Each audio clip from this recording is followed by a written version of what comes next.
ဂျပန်နိုင်ငံမှာပျောက်ဆုံးသွားတဲ့ရှေးအောင်လူတန်းကြီးပစ်ကက်ကိုရှာဖွေဖို့ရဲတပ်ဖွဲ့ဝင်62ဦးကိုအရေးပေါ်ဆေးလို့ခဲ့ပါတယ်။ဒေါက်တာအဲဘက်ရဲ့အကြံပြုချက်အရနှွေးထွေးဆိုပြီးတရဝါတွေပုံအောင်ရလွယ်ကူတဲ့မြေရောက်ရေစိုးမြောင်းစနစ်ကိုအဓိကထားရှာဖွေခဲ့ကြပါတယ်။အချင်းမီတာ1000အတွင်းရှိတဲ့နေရာ10ဦးကနေကလိုရိုဖောင်းအစိမ့်ငွေ9တန်းကိုအသုံးပြုပြီးမြေရောက်မြောင်းတွေကိုရေလွှမ်းစေခဲ့ပါတယ်။ဒီနီးလန်းကြောင့်ပစ်ကက်မိလဲသွားပြီးလူနာတင်ကားနဲ့ဖမ်းဆီးခေါ်ဆောင်သွားနိုင်ခဲ့ပါတယ်။မြေရောက်336မီတာမှာရှိတဲ့လုံခြုံရေးမြင့်မာတဲ့သူရတနာတက်ခွဲအခန်းကိုပစ်ကက်ကိုရွှေ့ပြောင်းလိုက်ပါတယ်။ပစ်ကက်ရဲ့ခန္ဓာကိုယ်ကထွက်နေတဲ့ညှော်နဲ့ပြင်းပြင်းကြောင့်သိပ္ပံပညာရှင်တွေစိတ်အနှောက်အယှက်ဖြစ်ခဲ့ကြပြီးအဲ့ဒီနောက်တက်ခွဲအခန်းထဲကိုကနဝင်စာမှုတိုင်းမှုစာရှိနဲ့တိုကာဝါတို့ရောက်ရှိလာကြပါတယ်။တိုကာဝါကပစ်ကက်ဟာလူသားသမိုင်းမှာအင်အားအကောင်းဆုံးစစ်သည်တော်ဖြစ်နိုင်တယ်လို့ပြောတဲ့အတွက်မူစာကြီးကစိတ်ဝင်စားသွားပါတယ်။မူစာကြီးကအိပ်ပျော်နေတဲ့ပစ်ကက်ရဲ့မျက်နှာကိုလက်ဝါးနဲ့ပြင်းပြင်းထန်ထန်နှစ်ချက်ရိုက်လိုက်ပါတယ်။ပစ်ကက်ချက်ချင်းနိုးမလာတဲ့အတွက်မူစာကြီးကပစ်ကက်ရဲ့လေပင်ကိုစိတ်ကူးထဲကဓာတ်ချက်နဲ့ပြင်းပြင်းထန်ထန်ခုတ်လိုက်မှသာပစ်ကက်ကနိုးလာပါတယ်။မူစာကြီးဟာအရင်ကလူ8ယောက်ကိုတစ်ချက်တည်းနဲ့ပြအောင်ခုတ်နိုင်ခဲ့ပေမဲ့ပစ်ကက်ရဲ့တန်မဏိတို့မာကျော်တဲ့လေပင်ရိုးကိုတော့ဘာတန်ရာမှမပေးနိုင်ခဲ့ပါဘူး။ပစ်ကက်နိုးလာတဲ့အခါမူစာကြီးရဲ့လက်ကိုကိုက်ဖို့ကြိုးစားပေမဲ့မူစာကြီးကနှိမ့်မြတ်သွားရှောင်ခွင့်ပြီးပစ်ကက်ရဲ့ခန္ဓာကိုယ်ကိုစိတ်ကူးထဲကဓာတ်ချက်တွေနဲ့ဒရက်ဆက်ပြန်တိုက်ခိုက်ပါတ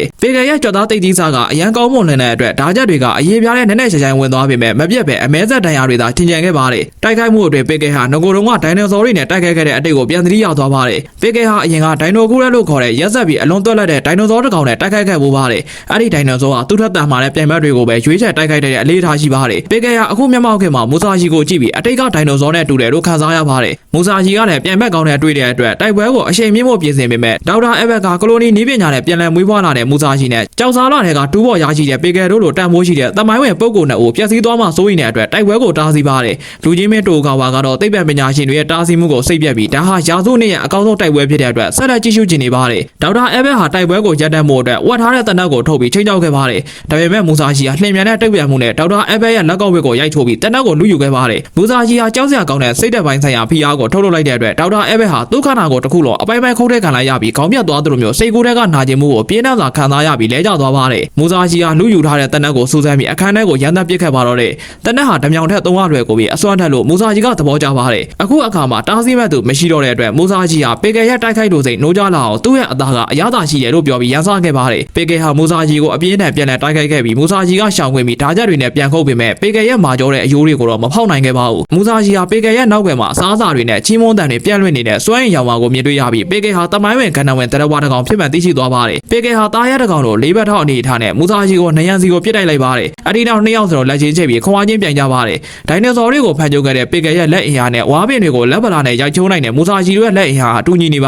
ယ်။ပေကယ်ဟာအတိတ်ကဒိုင်နိုဆောတွေတောင်သူ့လက်ကိုဒီလောက်ပြင်းပြင်းထန်ထန်မညှစ်နိုင်ခဲ့တာကိုသတိရပြီးမူစာဂျီကသူ့ကိုချစ်ခင်လို့လှုပ်တာဆိုပြီးအတွေးချော်သွားပါတယ်။ပေကယ်အတွေးလွန်နေချိန်မှာမူစာဂျီကနယံကိုချိခဲ့ပြီးပေကယ်ရဲ့မျက်နှာကိုခေါင်းနဲ့ပြင်းပြင်းထန်ထန်ဆောက်လိုက်ပါတယ်။ဆောက်ချက်ကြောင့်ပေကယ်ကျမ်းမြင့်ပေါ်လဲကျသွားခဲ့ပြီးခိုင်ခန့်တဲ့နယံမှာလည်း30စင်တီမီတာခန့်အချိုက်ကြီးဖြစ်သွားပါတယ်။မူစာဂျီဟာစိတ်ကူးတဲ့ကဓာတ်ချက်တွေနဲ့ပေကယ်ရဲ့အတွင်းကလေးစားတွေကိုမထိခိုက်နိုင်တဲ့အတွက်တကယ်ဓာတ်စစ်ကို3ညစိန်ပြင်းပြလာပါတယ်။အဲ့ဒီအချိန်မှာပေကယ်ကပြန်ထလာပြီးမူစာဂျီကိုမျက်နှာကျက်စီရောက်အပေါ်ကိုပြင်းထန်စွာပြစ်တင်လိုက်ပါတယ်။မူစာဂျီဟာပြုတ်ကျလာပေမဲ့ဒဏ်ရာမရရှိပဲပေကယ်ကိုမွေးမြူရခက်တဲ့မြင်းတကောင်လိုသဘောကျပြီးပုံစိတ်လို့ရှာလာပါတယ်။မူစာဂျီဟာဓာတ်စစ်ရရှိလာတဲ့အခါပေကယ်ကသူ့ကိုဒီလိုမျိုးလွယ်ခုပြစ်တင်နိုင်အောင်မလားဆိုတာကိုစိန်ခေါ်ချင်နေပါတယ်။တိုကာဝါဟာမူစာဂျီကဓာတ်စစ်ကိုအသုံးပြုပြီးတိုက်ခိုက်တော့မယ်ဆိုတာကိုသိလိုက်တဲ့အခါပေကယ်ရဲ့ထူထဲတဲ့အရေးပြားကဒဏ်ရာပြင်းပြင်းထန်ထန်ရနိုင်တယ်ဆိုတာကိုသဘောပေါက်သွားပါတယ်။ဒေါက်တာအဲဘက်ကလည်းပေကယ်ဟာကမ္ဘာတန်ဖိုးမဖြတ်နိုင်တဲ့ယတနာဖြစ်တဲ့အတွက်မတိုက်ခိုက်ဖို့မူစာဂျီကိုထပ်မံတောင်းပန်ပါတယ်။မူစာဂျီကတော့သိပ္ပံပညာရှင်ကိုပေးပယ်ခိုင်းပြီးတိုက်ပွဲရလက်ကိုစိတ်မပူဖို့ပြောပါတယ်။ခေတ်သစ်ငြိမ်းချမ်းရေးသမားသိပ္ပံပညာရှင်နဲ့ဆက်ခွန်ရာစုကရက်ဆက်တဲ့လူသက်သမားတို့အကြားအတွေးခေါ်ခြင်းကလုံးဝမတူညီနိုင်မဲ့ဒေါက်တာအဲဘက်နားလည်သွားပါတယ်။မူစာဂျီကတိုကာဝါကိုသူ့ရဲ့ဓာတ်စိတ်ရှိသေးလားလို့မေးတဲ့အခါတိုကာဝါကဟီကိုပြည်နယ်မှာတေးချာချာသိမ်းဆည်းထားတယ်လို့ပြန်ပြောပါတယ်။တစ်ချိန်တည်းမှာမြို့ရဲ့တခြားတနေရာမှာတော့ဘာဂီဟမ်မာနဲ့ဒိုဘိုအိုရိုဂျူတို့လက်ဖေးတောင်းရင်မူစာဂျီအကြောင်းကိုဆွေးနွေးနေကြပါတယ်။ဘာဂီကမူစာဂျီဟာဘယ်တော့မှအစစ်အမှန်စိတ်ဓာတ်နဲ့မတိုက်ခိုက်ပဲဂုံတွန်းနဲ့အဆင့်တန်းကိုပဲမှတ်မောတဲ့အခွင့်အရေးသမားဖြစ်တယ်လို့သူ့အဖေပြောပြပူကြောင်းဆိုပါတယ်။တိုဘိုကပေကယ်ဟာကလေးလိုဖြူစင်တဲ့စိတ်ရှိပြီးမူစာဂျီကတော့လော်ဂီအလိုဆန္ဒတွေနဲ့ပြည့်နှက်နေတဲ့ကြောက်စရာကောင်းတဲ့ဖြူစင်မှုမျိုးရှိတဲ့အတွက်သူတို့နှစ်ဦးရဲ့တိုက်ပွဲဟာအမြင့်မားဆုံးပုံစံဖြစ်လာမယ်လို့သုံးသပ်ပါ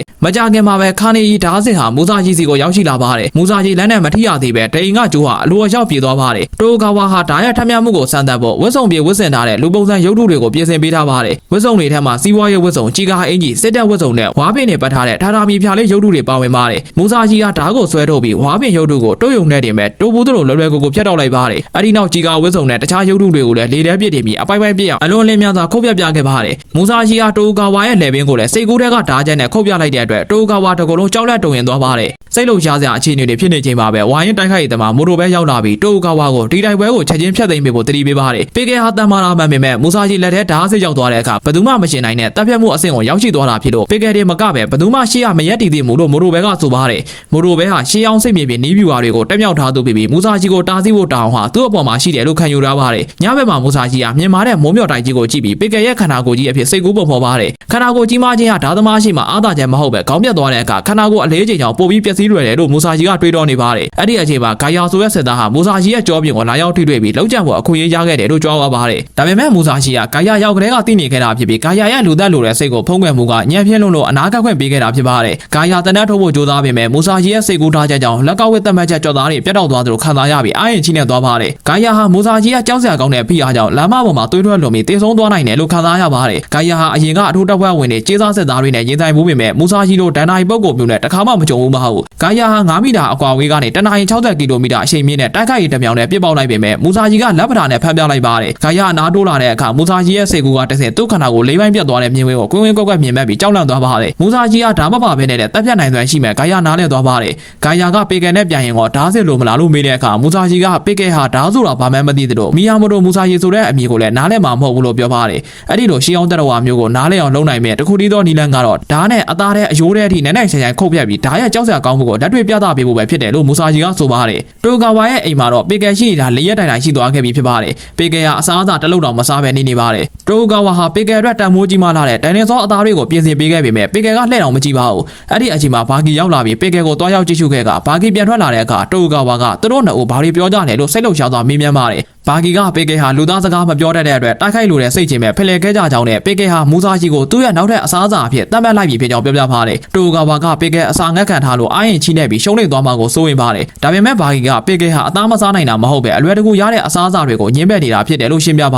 ယ်။ပေကယ်ဟာအတိတ်ခေတ်ကဒိုင်နိုဆောတွေကိုအမဲလိုက်ခဲ့တယ်လို့မျိုးအန်ဒီရရှိတဲ့ပြိုင်ဘက်ကိုတိုက်ခိုက်ပြီးမှရလာမယ်ဆုလက်ကိုပဲလိုချင်နေတာဖြစ်ပါတယ်။တိုင်ဝဲမတိုင်ခင်အစာငတ်ခံထားခြင်းကတော်ရိုင်းတွေးဆန်တွေရဲ့တပ်ပြတ်လိုစိတ်ကိုအမြင့်မားဆုံးအထိရအောင်လှုံ့ဆော်ပေးတာဖြစ်ပါတယ်။တိုဂါဝါဟာမူဆာရှီရဲ့ဓာတ်နဲ့တီရဲရဲ့မေကိုဘယ်ရာကပိုသွမ်းထပ်မလဲဆိုတဲ့မေကွန်းကိုဒိုဘိုအိုရိုဂျီကိုမေးပါတယ်။သူတို့နှစ်ဦးကအရက်တောက်ရင်အစားတောက်အကြောင်းအရင်ပြောပြကြပါတယ်။ဒိုဘိုကအမဲလိုက်ဝါသနာပါတဲ့စာရေးစရာတိုးရဲ့အဆိုအမိတ်ကိုကိုးကားပြီးလူသားတို့ဟာတော်ရိုင်းသားရဲနဲ့ဒန်တို့ရင်ဆိုင်ဖို့အနည်းဆုံးရိုင်ဘယ်တနက်ကြီးတက်လက်လိုအပ်ကြောင်းပြောပါတယ်။တနက်ရှိရင်တော့တစ်စက္ကန့်နေမောင်းရင်းတာနဲ့သားရဲရဲ့အစာဖြစ်သွားနိုင်ပါတယ်။ဒိုဘိုကမူဆာရှီဟာ3မီတာမြင့်ပြီးတဒန်လေးတဲ့ဝုံဝင်ကြီးတစ်ကောင်နဲ့ရင်ဆိုင်ရရင်တော့ပုံမြင်တွေတဲကတော့လှပတဲ့တိုက်ပွဲဖြစ်လာမှာမဟုတ်ပဲအလွန်ပင်ပန်းမှာဖြစ်ကြောင်းဆိုပါတယ်။ပေကယ်ကတော့ဝုံဝင်တင်မကပဲအလျား73မီတာရှိပြီးဒိုင်နိုဆောကဲကအမဲလိုက်ခဲ့သူဖြစ်ပါတယ်။တခြားတစ်ပတ်မှာလည်းမူဆာရှီဟာယိုရှိအိုခါတမျိုးသားလုံးကိုဓာလန်လေးများတနက်မျိုးစုံကြားကနေတယောက်တည်းအပြတ်ရှင်းခဲ့တဲ့စစ်ပွဲပါရမီရှင်ဖြစ်ပါတယ်။ဒါကြောင့်6တန်လေးတဲ့ဒိုင်နိုဆောကိုနိုင်တဲ့သဘောဝအင်အားစုနဲ့လက်နက်စုံတပ်ဖွဲ့ကိုချေမှုန်းခဲ့တဲ့စစ်ပါရမီရှင်တို့အကြားဘယ်သူနိုင်မလဲဆိုတာကိုခံမှန်းဖို့မဖြစ်နိုင်ပါဘူး။နောက်ပိုင်းမှာတိုဂါဝါနဲ့မူဆာရှီတို့ဟာလှပတဲ့ရေကန်ပေးမှအတူတူအစားစားနေကြပါတယ်။တိုဂါဝါကပတ်ဝန်းကျင်မှာရင်ကောင်းတွေအနောက်ရှက်ပေးနေတာကိုညှဉ်းညူပါတယ်။အဲ့ဒီအချိန်မှာမူဆာရှီကတူကိုသုံးပြီးလေထဲကရင်ကောင်းကိုဖမ်းပြလိုက်ပါတယ်။တိုဂါဝါကမူဆာရှီဟာရင်ကောင်းကိုညှက်ဖမ်းလိုက်တာလို့ထင်ခဲ့ပေမဲ့တိတိကျကျကြည့်လိုက်တဲ့အခါမူဆာရှီဟာရင်ကောင်းရဲ့ခန္ဓာကိုယ်ကိုမထိခိုက်စေပဲခတ်နေတဲ့အတောင်ပံနှစ်ခုကိုပဲတူနဲ့တန်ချင်းစွာဖျက်တောက်လိုက်တာဖြစ်ပါတယ်။တိုဂါဝါကဒါကိုမြင်ပြီးစွန့်အောင်သွားကအဲ့ဒီနောက်စကားပြောဆိုမှုအတွင်းမှာတိုဂါဝါကပေကယ်ဟာမူဆာရှီကိုတကယ်ပဲအစာပြည့်စားကျင်နေကြောင်းကိုပြောပြလိုက်ပါတယ်။ပေကယ်ဟာမူဆာရှီကိုရှေးအောင်ကသားကောင်းတယ်လို့မျိုးခေါင်းစားခြေစုံဝါမျိုးပြဖို့ရည်ရွယ်ထားတာပါမူဆာရှီကတော့အစာအဖြစ်အမဲလိုက်ခံရမယ့်အခြေအနေကိုစိတ်ဆိုးခြင်းမရှိပဲအလွန်စမ်းသစ်ပြီးစိတ်လုံရှားစရာကောင်းတယ်လို့ခံယူပါတယ်တစ်ဖက်မှာလည်းမိုတိုဘဲဟာစိတ်လေးတောင်းရင်တိုက်ပွဲဖြစ်မဲ့မနှက်ဖြန်ကိုစောင့်ဆိုင်နေပါတယ်ပေကယ်အစာငတ်ခံထားတာ6ရက်မြောက်နေ့မှာတိုက်ပွဲကိုမြေရောက်ကွင်းမကြီးထဲမှာကျင်းပပါတယ်ဒီကွင်းကကမ္ဘာအဆင့်မြင့်တိုက်ခိုက်ရေးသမားတွေရဲ့တမိုင်းဝင်တိုက်ပွဲတွေရှိခဲ့တဲ့နေရာဖြစ်ပါတယ်ပရိသတ်တွေဟာတကယ်စစ်တီတော်တွေရဲ့တိုက်ပွဲကိုကြည့်ရှုဖို့ရောက်နေကြပြီးပေကယ်ကွင်းထဲကိုအရင်ဝင်လာခဲ့ပြီးတဲ့နောက်မူဆာရှီကဓာတ်စစ်ကိုကင်ပြီးရောက်လာပါတယ်ပေကယ်ဟာတားရတဲ့ကောင်လိုမူဆာရှီကိုချက်ချင်းပြေးဝင်တိုက်ခိုက်ပါတယ်မူဆာရှီကပေကယ်ရဲ့မျက်နှာတက်တက်ကိုဓာတ်နဲ့ခုတ်ချလိုက်ပေမဲ့ပေကယ်ရဲ့တန်မာလာတဲ့မျက်နှာကြော်သားတွေကဓာတ်ချက်ကိုညှက်ပြီးဖမ်းဆီးပိတ်ဆို့လိုက်တဲ့အတွက်ပရိသတ်တွေအောင်အောင်သွားကြပါတယ်မူဆာရှီကြော်သားခန္ဓာကိုသဘောကျနေတော့မှပဲပေကယ်ကပြန်လည်တိုက်ခိုက်တဲ့အတွက်မူဆာရှီလွင့်ထွက်သွားပါတယ်မူဆာရှီရဲ့ဓာတ်ကျုပ်သွားတဲ့အချိန်မှာပေကယ်ရဲ့မျက်နှာကနေသွေးတွေပန်းထွက်လာပါတယ်ပေကယ်ဟာလဲကျနေတဲ့ဓာတ်ကိုကောက်ယူပြီးသူ့လက်ဝါးနဲ့ဓာတ်သွားကိုပုတ်သက်ဆန်းသက်ကကြမ်းမြင့်ကိုပြင်းထန်စွာထုရိုက်ပြပါတယ်မူဆာရှီဟာကြမ်းမြင့်ပေါ်ကနေပြန်ထလာပါတယ်အထိုက်ခေါက်ကြမ်းကျင်သူတွေရဲ့အဆိုအရပြန်ဘက်ကဓာတ်ကိုကင်ထားရင်တိုက်ကွက်ကဓာတ်တစ်မျိုးတည်းပဲဖြစ်သွားတယ်လို့ပို့ပြီးကျင်စာရလွယ်ကူပါတယ်မူဆာရှီကအခွင့်အရေးကိုအသုံးချ ချပြီးပေကယ်ရဲ့မျက်လုံးကိုပြင်းထန်စွာတိုက်ခိုက်လိုက်တဲ့အတွက်ပေကယ်ဓာတ်ကိုတွတ်ချလိုက်ရပြီးမူဆာကြီးကဓာတ်ကိုပြန်လည်ရရှိသွားပါတယ်ခန္ဓာကိုယ်ဘလောက်တန်ပါပါစေအားနည်းချက်ရှိသမျှဖြစ်လို့မူဆာကြီးဟာပေကယ်ရဲ့တထောင်စစ်ပခုံးနဲ့ဒူးစစ်တွေကအယုတ်တွေကိုဓာတ်နဲ့တိကျစွာလှိဖြတ်လိုက်ပါတယ်မူဆာကြီးရဲ့ဓာတ်ချက်တွေကြောင့်ပေကယ်ရဲ့ခန္ဓာကိုယ်အစစ်တွေကနေသွေးတွေအလွန်မင်းစီးကျလာပါတယ်မူဆာကြီးကသွေးထွက်လို့ရင်ပေကယ်မိလဲသွားမှာဖြစ်လို့သူ့ရဲ့အောင်ဘက်ကနီးကပ်နေပြီလို့တွေးတော့ပါတယ်ဒါနဲ့မကပဲပေကယ်ကိုအပိုင်းပိုင်းပြတ်သွားအောင်ခုတ်ချင်တဲ့အလိုဆန္ဒတွေလည်းပြင်းပြနေပါတယ်ဘာကီကတော့မူဆာကြီးဟာပေကယ်ရဲ့သဘောအတိုင်းတန်မာတဲ့ခန္ဓာကိုယ်ကိုသဘောကျနေမှာပဲလို့အကဲခတ်နေပါတယ်မူဆာကြီးဟာပေကယ်ကိုသူ့စီလာပြီးဝမ်းမျိုးပြစ်ဖို့ထပ်မံရန်စားပါတယ်ပေကယ်ဟာမူဆာကြီးကိုကြိုက်ခဲဖို့အာယူပြီးရှေ့ကိုတိုးလာပြီးမဲ့ကြောက်သားကြီးအာယူတဲ့အဲ့ဒီတက်ဆက်ကဟာခန္ဓာကိုယ်မှာအပြော့ပြောင်းသောအချိန်ဖြစ်ပါတယ်ပေကယ်ရဲ့မေယိုကမူဆာကြီးရဲ့ပခုံးကိုကြိုက်ခဲလိုက်တဲ့အချိန်မှာပဲမူဆာကြီးကဓာတ်ကိုလှည့်မြတ်စွာလွှဲရမ်းပြီးပေကယ်ရဲ့အသားထဲအထိနက်နက်ရှိရှိခုတ်ပစ်လိုက်ပါတယ်သွေးတွေကကွင်းတစ်ကွင်းလုံးကိုပန်းထွက်သွားပြီးပရိသတ်တွေအလုံးစိတ်လှုပ်ရှားသွားကြပါတယ်အထူးတန်းနေရာကနေစောင့်ကြည့်နေတဲ့ဂါယာကတော့လူချင်းမင်းတိုကာဝါရဲ့အနာကိုတိုးကပ်သွားပြီးတိုက်ပွဲကတော့ပြည်ဆုံးသွားခဲ့ပြီဖြစ်ကြောင်းအနာရသူကလည်းထျားသွားပြီဖြစ်ကြောင်းကိုတိုးတိုးလေးပြောကြားလိုက်ပါတယ်မူဆာကြီးရဲ့ပခုံးကနေသွေးတွေကအလွန်မင်းစီးကြနေပါတယ်ပေကယ်ဟာဓာတ်ချက်အပြင်းနဲ့ခံလိုက်ရပေမဲ့တစ်ချိန်တည်းမှာပဲမူဆာကြီးရဲ့ပခုံးတစ်ခုလုံးကိုမေယိုနဲ့ပြင်းထန်စွာကြိုက်ခဲဖျက်ဆီးပစ်ခဲ့ပါတယ်ပေကယ်ဟာတီရက်ကိုစားခဲ့တဲ့အတိုင်းရက်ဆက်တဲ့အစွမ်းကိုပြသခဲ့တာပါမူဆာကြီးကတော့စိတ်ဆိုးခြင်းမရှိပဲပေကယ်ကိုသဘောကျပြီးသူ့ရဲ့အသားကအရသာရှိရလားလို့မေးပါတယ်ပေကယ်ဟာဒဏ်ရာတွေကြားကနေမူဆာကြီးရဲ့အသားကိုပျော်ပျော်ရွှင်ဝါးစားနေပါတယ်မူဆာကြီးဟာပေကယ်ရဲ့ကြောက်သားလှုပ်ရှားမှုတွေကိုကြိုတင်သိနေပေမဲ့ခန္ဓာကိုယ်ကိုနှစ်ပိုင်းပြအောင်မခုံနိုင်သေးပါဘူးမူဆာကြီးဟာပေကယ်ရဲ့ထူထဲတဲ့လေပင်ကြီးကအကာအကွယ်မဲ့နေတဲ့အားနည်းချက်ဖြစ်မှသိသွားတဲ့အတွက်သူ့ရဲ့ခေါင်းကအကောင်းဆုံးအသားဖြစ်တယ်လို့ပြောပြီးပေကယ်ကိုထပ်မံရန်စားပါတယ်ပေကယ်ဟာဒေါသထွက်လာပြီးသူ့ရဲ့အရေးပြားတွေဖောင်းကားလာကအမြင့်မားဆုံးပုံစံကိုပြောင်းလဲလာပါတယ်ဒေါက်တာအဘန်ရဲ့အဆိုအရပေကယ်ဟာထိုင်ရန်နိုဆောရဲရဲ့ကြိုက်ခဲမှုကိုခံရပြီးမှအသက်ရှင်ကျင်ခဲ့တဲ့တဝူရီသောလူသားဖြစ်ပါတယ်ပေကယ်ရဲ့ကြောက်သားတွေထပ်မံကြီးမားလာတာကိုကြည့်ပြီးမူဆာကြီးကတော့ပျော်ရွှင်နေပါတယ်ပေကယ်ဟာမူဆာကြီးစီပြန်လဲပြေးဝင်တိုက်ခိုက်ပါတယ်မူဆာကြီးကဓာတ်နဲ့ပြန်လဲကာကွယ်ပြီးခုတ်ပေမဲ့ပေကယ်ရဲ့ကြောက်သားတွေကအလွန်သိပ်တည်သွားတဲ့အတွက်ဒဏ်ရာတွေကနေသွေးထွက်တာကိုချက်ချင်းပိတ်ဆို့လိုက်ပါတယ်မူဆာကြီးကအသားတွေကိုဒရဇက်ခုတ်တာကိုဝါသနာပါသူဖြစ်ပါတယ်အရင်ကပြိုင်ဘက်တွေကတစ်ချက်တည်းနဲ့တိတ်ဆုံးသွားတယ်လို့ပြင်းစရာကောင်းခဲ့ပေမဲ့ပေကယ်ကတော့ဘလောက်ခုတ်လဲမကြတဲ့အတွက်မူဆာကြီးအလွန်သဘောကျနေပါတယ်ဒါပေမဲ့ပေကယ်ရဲ့အမြင်မှာတော့မူဆာကြီးကအရင်ကဒိုင်နိုဆောတွေနဲ့မတူပဲဆူရှာတဲ့နာကျင်မှုကိုသာပေးစွမ်းနိုင်လို့အလွန်စိတ်အနှောက်အယှက်ဖြစ်လာပါတယ်ပေကယ်ဟာအတိတ်ကသူ့ကိုင်းမိမှုတဲ့အစိတ်ရှိရဲ့နေကျဲကောင်ကြီးတစ်ကောင်ကိုပြန်လဲသတိရသွားပါတယ်ပေကယ်ဟာမူဆာကြီးကိုလက်နှစ်ဖက်မှာအစိတ်ဆူးတွေကင်ထားတဲ့ရင်ကောင်ကြီးတစ်ကောင်လိုတတ်မှတ်လိုက်ပါတယ်ပေကယ်ဟာဒီလိုအနှောက်အယှက်ပေးတဲ့အရာကိုမတိုက်ခိုက်ချင်တော့သလိုစားကျင်စိတ်နဲ့ကုံဆုံးသွားပါတယ်ပေကယ်ဟာမူဆာကြီးကိုကြောက်ခိုင်းပြီးကွင်းထဲကနေလက်ထွက်သွားပါတယ်မူဆာကြီးကလမ်းပိတ်တားစီးတဲ့အခါပေကယ်ဟာကြောက်လန့်သွားပြီးလေးဘက်ထောက်ကထွက်ပေါက်စီကိုခွေးပေါက်လေးလိုထွက်ပြေးသွားပါတယ်ပရိသတ်အချို့ကလှောင်ပြောင်ပြီးအချို့ကလည်းအံ့ဩနေကြပါတယ်မြေရောက်စင်းညံလမ်းထဲမှာပေကယ်ဟာကြောက်လန့်တုံရင်းနေပြီးမိုတိုဘဲရဲ့နောက်ဘက်မှာပုံအောင်နေပါတယ်မိုတိုဘဲကပေကယ်ကိုနှစ်သိမ့်ပေးပြီးထွက်ပြေးတာဟာအကောင်းဆုံးရွေးချယ်ဖို့ဖြစ်ကြောင်းနဲ့ကြံတဲ့တိုင်ပွဲကိုတူတောင်းယူမဲ့အကြောင်းကိုပြောလိုက်ပါတယ်မိုတိုဘဲကအရက်အိုးကိုကိုင်ပြီးကွင်းထဲကိုယုံကြည်ချက်ရှိရှိထွက်လာပါတယ်ရှီဘိုကာဝါကမိုတိုဘဲကိုတရက်မှာဘဏ္ဍာနာရင်လေ့ကျင့်တယ်လို့မေးပါတယ်မိုတိုဘဲကသူဟာတနေ့တောင်လုံးကိုအိတ်ချိန်စားချိန်တငယ်ချင်းတွေနဲ့စကားပြောချိန်ကလွဲလို့ကြံတဲ့အချိန်တွေမှာကိုခံပညာအကြောင်းကိုပဲအမြဲတမ်းစဉ်းစားလေ့ကျင့်နေတာဖြစ်ကြောင်းကိုပြန်ပြောပါတယ်မိုတိုဘဲကအိပ်ပျော်နေရင်တော့စိတ်မြင်အကြောင်းပဲအိမ်မက်မက်နေသူပါမူဆာရှီနဲ့ပေကယ်တို့ရဲ့တိုက်ပွဲဟာအခုအခါမှာတော့မိုတိုဘဲနဲ့မူဆာရှီတို့ရဲ့တိုက်ပွဲအဖြစ်ကိုပြောင်းလဲသွားခဲ့ပြီဖြစ်ပါတယ်ပေကယ်ထွက်ပြေးသွားတဲ့အတွက်မိုတိုဘဲဟာကွင်းပြင်မှာစောင့်ကြည့်မနေတော့ပဲတိုက်ပွဲတွေကိုဝင်ရောက်လာပါတယ်တိုကာဝါကတားဆီးဖို့ကြိုးစားပေမဲ့မိုတိုဘဲကခွင့်ပြုချက်ကိုစောင့်ဆိုင်မနေပါဘူးမိုတိုဘဲစကားပြောပြီးတာနဲ့မူဆာရှီရဲ့မျက်ကွယ်ရာကနေပြင်းထန်တဲ့ပုံရှိုးတိုက်ခိုက်မှုကိုချက်ချင်းစတင်လိုက်ပါတယ်ဒါဟာစစ်မြေပြင်သုံးနီးပြီးွားအစစ်ဖြစ်ပါတယ်မိုတိုဘဲဟာမူဆာရှီကိုဟန်ချက်ပြတ်စေဖို့နဲ့နာကျင်မှုအများဆုံးရစေဖို့အတွက်လက်နက်ဝက်တွေကိုပြစ်ပေါက်ခြင်းမျက်စိကျိန်းစိမ်နဲ့ဖုံမုတ်တွေကိုတုံးခြင်းနဲ့အယိုးကျိုးစိမ်ပဲတိုက်ခွက်တွေကိုတုံးပြီးဒရက်ဆက်တိုက်ခိုက်ပါတယ်မူဆာရှီဟာစစ်ပွဲတွေကြားထဲမှာကြီးပြင်းလာသူပြီးဒီလိုညစ်ပတ်တဲ့နီလန်းတွေကိုအစိမ်မဆိုးပဲပြိုင်ဘက်အသစ်ကိုပျော်ရွှင်စွာလက်ခံတိုက်ခိုက်ပါတယ်တိုက်ပွဲအလယ်မှာမိုတိုဘဲဟာဆေးလေးတလေးကိုအေးဆေးစွာညှိပြီးမူဆာရှီအနားကိုတိုးကက်ကဆေးလေးနဲ့အရက်အိုးကိုကန်လန်းပါတယ်မူဆာရှီကအရက်အိုးနဲ့ဆေးလေးကိုအနံ့ခံကြည့်ပြီးတဲ့နောက်ပြုံးလိုက်ပါတယ်မူဆာရှီကမိုတိုဘဲပါဇက်ထဲကဆေးလေးကလွယ်လို့ကြံတဲ့အရာတွေပါငါးပူတင်ကနေထုတ်ယူထားတဲ့အလွန်ပြင်းတဲ့အစိတ်တွေတုပ်လိမ်းထားမဲ့သိရှိသွားပါတယ်သူရဲ့အစိတ်ကတဲ့ပရိယေကိုမူဆာရှီကလွယ်လွယ်ကိုသိသွားတဲ့အတွက်မိုတိုဘဲကအနည်းငယ်တော်လို့သွားပါတယ်မူဆာရှီအတွက်တော့ရှေးခေတ်စစ်ပွဲတွေမှာအစားအစာအရက်နဲ့လေထုထဲအထိအစိတ်ခတ်တာဟာတမန်ရိုးကြကိစ္စရပ်တစ်ခုသာဖြစ်ပါတယ်မိုတိုဘဲဟာသူတောက်လက်စားစစ်လေးကိုမူဆာရှီတီကိုလွှဲပစ်လိုက်ပြီးအဲ့ဒီမိကုန်းငွေတွေကြားကနေတိုက်ပွဲကိုပြန်လည်စတင်ပါတယ်မိုတိုဘဲကရက်အိုးနဲ့မူဆာရှီရဲ့မျက်နှာကိုရိုက်ခွဲပြီးပါဇက်တဲ့စိတ်လိမ့်ညက်ကပောက်ကွဲစေတဲ့ပစ္စည်းတွေကိုတုံပြီးဒရဇက်ဘုံခွဲတိုက်ခိုက်ပါတယ်ကွင်းထဲကပရိသတ်တွေဟာမိုတိုဘဲရဲ့ရက်ဆက်တဲ့နီလန်းတွေကြောင့်ဆုံးအောင်သွားကြပါတယ်မိုတိုဘဲကဂုံတစ်ခါကိုခရီးမဆိုင်ပဲမူဆာရှီရဲ့ဓာကြအကွာဝေးကနေအသက်ရှင်နေတဲ့လုံမြောက်ဖို့ကိုပဲအဓိကထားနေပါတယ်မိုတိုဘဲကတန်ကြိုးကိုအသုံးပြုပြီးမူဆာရှီရဲ့ဓာကိုရစ်ဘက်ကလွတ်ယူလိုက်ပါတယ်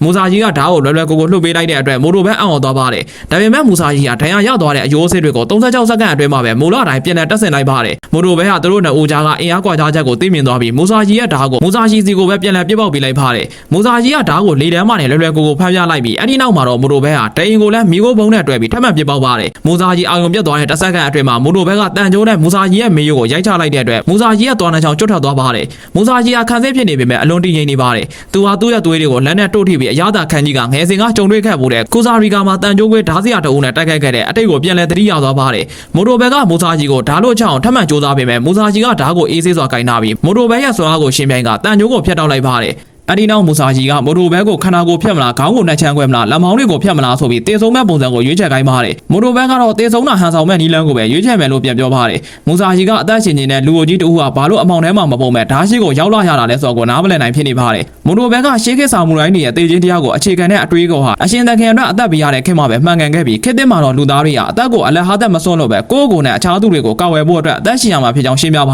ယ်မိုတိုဘဲကဟီးရိုးလုပ်ဖို့လာတာမဟုတ်ပဲအနာဂတ်မှာရှိနေတဲ့ခေတ်သစ်တိုက်ခိုက်ရေးသမားတွေကိုမူဆာဂျီရဲ့တပ်ဖြတ်မှုပေးကနေကာဝယ်ဖို့ရောက်လာတာဖြစ်ပါတယ်မိုတိုဘဲကလန်တိုတလက်ကိုထုတ်ပြီးမူဆာဂျီရဲ့ဓာတ်အဆင့်က100မှ900ရှိရင်သူ့ရဲ့လန်အဆင့်က80ပဲရှိလို့အရှုံးနိုင်ကထင်ရှားနေပေမဲ့ရှေ့ကိုဆက်လက်တိုးဝင်ပါတယ်မူဆာဂျီကမိုတိုဘဲရဲ့လန်ကိုနှစ်ပိုင်းပြောင်းခုတ်ချလိုက်ပါတယ်ဒါပေမဲ့မိုတိုဘဲကကက်လီရဲ့အနေထားကနေမွေထိုင်းတိုက်ကွက်နဲ့အတူလက်သီးကွင်းကိုတုံးပြီးမူဆာဂျီရဲ့မေယိုကိုပြင်းထန်စွာထိုးနှက်လိုက်ပါတယ်ထိုးကြကြောင့်မူဆာဂျီခဏတာမိလဲသွားပါတယ်ဒီလိုလင်းမြန်စွာပြောင်းလဲနိုင်တဲ့နီလန်းတွေကြောင့်ခေတ်သစ်တိုက်ခိုက်ရေးသမားတွေကရှေးခေတ်ကတဲ့ပုံမသားလွန်လာတာဖြစ်ပါတယ်မူဆာဂျီချက်ချင်းသတိပြန်ရလာပြီးမိုတိုဘဲရဲ့ခန္ဓာကိုအလဲဘဟုကိုဓာတ်နဲ့ပြင်းထန်စွာခုတ်ချလိုက်ပါတယ်မူဆာဂျီဟာမိုတိုဘဲရဲ့နီလန်းဆိုတိုက်ကွက်တွေကိုချီးမွမ်းပါတယ်မိုတိုဘဲရဲ့အဝတ်စားအောက်မှာဓာတ်တရားကိုခံနိုင်တဲ့တန်ခွေးမိုင်းတန်ချက်ကအင်ဂျီဝတ်ဆင်ထားမဲ့ပေါ်ပေါက်သွားပါတယ်မူဆာဂျီကတန်ချက်ကဝတ်ထားခြင်းအရေးပြားကိုမပြတ်အောင်ကာဝယ်နိုင်ပေမဲ့ဓာတ်ချက်ရဲ့ပြင်းထန်တဲ့ရိုက်ခိုက်မှုအဟုန်ကိုတော့မတားဆီးနိုင်တဲ့အတွက်အသုံးမဝင်ကြောင်းပြောကြားလိုက်ပါတယ်မူဆာဂျီရဲ့ဓာတ်ချက်တွေဟာကြီးကာအင်ဂျီကိုဖောက်ထွက်သွားတဲ့ကြီးစံတစ်ခုရဲ့အချိန်ဟုန်လိုင်းလိုမျိုးခန္ဓာကိုယ်အတွင်းကကလီစာတွေကိုကြေမွပျက်စီးသွားစေနိုင်ပါတယ်မူဆာဂျီဟာဓာတ်ရဲ့အသွားနဲ့မဟုတ်ပဲဓာတ်ရဲ့ကြောဘဲနဲ့ရရင်တော့လူတစ်ယောက်ရဲ့အသက်ကိုချက်ချင်းနှုတ်ယူနိုင်စွမ်းရှိပါတယ်မူဆာဂျီကမိုတိုဘဲဟာတကူလုံးကိုတန်ချက်ကတွေနဲ့အကောက်ကွယ်ယူထားမှန်းသိလိုက်ပြီးတဲ့နောက်မိုတိုဘဲမရိပ်မိခင်မှာပဲလှင်မြန်လာတဲ့ဓာတ်ချက်နဲ့မိုတိုဘဲရဲ့ညာဘက်လက်ကောက်ဘက်ကိုရိုက်ချိုးဖျက်ဆီးလိုက်ပါတယ်ဒီနေရာမှာမူဆာဂျီကသူ့ရဲ့အတိတ်အမှတ်တရတစ်ခုကိုပြန်ပြောင်းသတိရသွားပါတယ်အတိတ်ခေတ်တုန်းကဂျပန်မှာအတော်ဆုံးဗပဲစရာသွန်းလုပ်ထားတဲ့အလွန်မာကျော်တဲ့တန်မေးအုတ်ထုံဆောင်ထားတဲ့စစ်တီတော်တအုပ်နဲ့သူရင်ဆိုင်ခဲ့မှုပါတ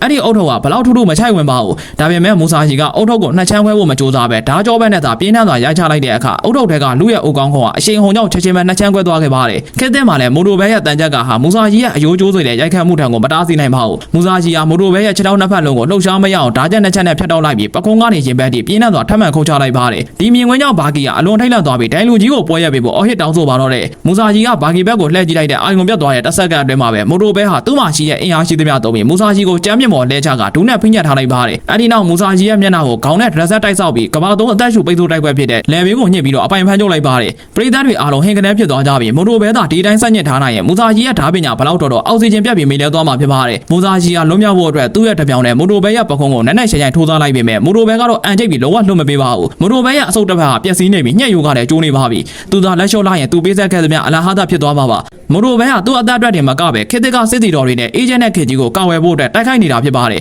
ယ်တစ်ချိန်တည်းမှာပဲမိုတိုဘဲဟာဒီခေတ်နဲ့မအပ်ဆက်ပဲနှစ်ပေါင်းရချီပြီးအထီးကျန်ခြင်းကိုတည်ဆောင်လာရတဲ့မူဆာဂျီကိုတနာကရုဏာတက်မိသွားပါတယ်နောက်ဆုံးမှာတော့ညှက်ကွက်ကြောင့်မူဆာဂျီတတိလက်သွားပြီးမိုတိုဘဲကတရားဝင်အနိုင်ရရှိသွားပါတယ်မူဆာဂျီတတိရလာတဲ့အခါမှာလည်းစင်ကြီးမပေးပဲသူ့ရဲ့အရှုံးကိုရိုသေစွာလက်ခံပါတယ်မူဆာဂျီကမိုတိုဘဲကိုပြောပြတာကတော့တိုက်ပွဲအတွင်းခုတ်ချက်အများစုဟာစိတ်အာရုံနဲ့တတိပေးုံသာဖြစ်ပြီးတကယ်တမ်းဆိုရင်မိုတိုဘဲရဲ့အသက်ကိုအချိန်ချင်းချန်ထားပေးခဲ့တာဖြစ်ကြောင်းနဲ့မိုတိုဘဲဟာတော်ပေမဲ့သူ့ကိုအန္တရာယ်ဖြစ်စေလောက်တဲ့အထိတော့တွန်းအားမပေးနိုင်ခဲ့ကြောင်းကိုရှင်းပြပါတယ်မူဆာဂျီဟာသူ့ရဲ့ဓာတ်ပညာလေ့ကျင့်မှုလမ်းစဉ်ကိုဆက်လက်လျှောက်လန်းနေဦးမှာဖြစ်ပါတယ်။တိုက်ပွဲအပြီးမှာဘာကီဟာဆေးရုံမှာဆေးကုသမှုခံယူနေတဲ့မိုတိုဘဲစီကိုတွားရောက်ပြီးတောင်းပန်စကားဆိုပါတယ်။အစောပိုင်းတုန်းကမိုတိုဘဲကခေတ်သစ်တိုက်ခိုက်ရေးသမားတွေကိုကာဝယ်ပေးမယ်လို့ပြောခဲ့စဉ်ကဘာကီဟာသူတို့ရဲ့အင်အားကိုစော်ကားတယ်ဆိုပြီးဒေါသထွက်ခဲ့တာဖြစ်ပါတယ်။မိုတိုဘဲကတော့ဘာကီရဲ့ဒေါသကိုနားလည်ပေးပါတယ်။ဘာကီတို့လိုနတ်ဖျားလိုအင်အားကြီးမားတဲ့သူတွေကိုသူ့လိုလူအိုကြီးတယောက်ကကာကွယ်ပေးမယ်လို့ပြောတာဟာဘယ်သူမှဆိုစိတ်တို့စရာဖြစ်မှန်သူသိပါတယ်။ဒါပေမဲ့ဘာကီကတော့မူဆာဂျီရဲ့ကြောက်မက်ဖွယ်အစွမ်းကိုသူအထင်သေးခဲ့မိကြောင်းဝန်ခံပြီးခွင့်လွှတ်ဖို့တောင်းပန်ပါတယ်။မိုတိုဘဲကဘာကီဟာခေတ်သစ်ရဲ့အဖိုးတန်ဆုံးရတနာဖြစ်ကြောင်းဟမ်မာယူဂျီရိုဟာကဘာပေါ်မှာအတန်ပါဆုံးတရဝါဖြစ်ပြီးတဘဝတရားရဲ့စီစဉ်တွေကိုထိန်းသိမ်းထားသူမို့ဆုံးရှုံးလို့မရကြောင်းဆရာကြီးရှိမူကာဝါဟာရှင်သန်နေရတဲ့အမျိုးသားရတနာဖြစ်ကြောင်းဒိုဘိုအိုရိုဂျူဟာခေတ်သစ်ကရာဒီရဲ့ဖခင်ဖြစ်ကြောင်းခါဆူမီဟာနာယာမာပိကဲဂျန်ဟမ်မာနဲ့ဘီစကစ်အိုလီဗာတို့အားလုံးဟာခေတ်သစ်ကိုတောက်ပစီတဲ့ထူးခြားပြီးအစားထိုးများတဲ့ပါရမီရှင်တွေဖြစ်ကြောင်းကိုတအိုးချင်းစီချီးကျူးစကားပြောကြပါတယ်ဒါပေမဲ့မိုတိုဘဲကမီယာမိုတိုမူဆာရှီရဲ့အမိကိုပြောလိုက်တဲ့အခါမှာတော့လုံးဝတိတ်ဆိတ်သွားပြီးခေတ်သစ်တိုက်ခိုက်ရေးသမားအားလုံးမှာတန်ရောစင်နောက်ကျိုးတွေရှိကြပေမဲ့ရှီယောင်ဓာတ်နဲ့ဖျားမူဆာရှီကတော့ဘယ်နေရာနဲ့မှမအပ်ဆက်ပဲအထီးကျန်နေကြောင်းထောက်ပြလိုက်ပါတယ်အဲ့ဒီအချိန်မှာပဲခူရိုဟာတကားကိုအလင်းမြန်ဖွင့်ဝင်လာပြီးမူဆာဂျီဟာအခုလောလောဆယ်ရုံမြင့်တန်ကြားဓာတ်ရိုက်ထုတ်လွှင့်မှုမှာပေါ်လာနေပြီဖြစ်ကြောင်းကိုအရေးတကြီးလာရောက်အကြောင်းကြားပါတော့တဲ့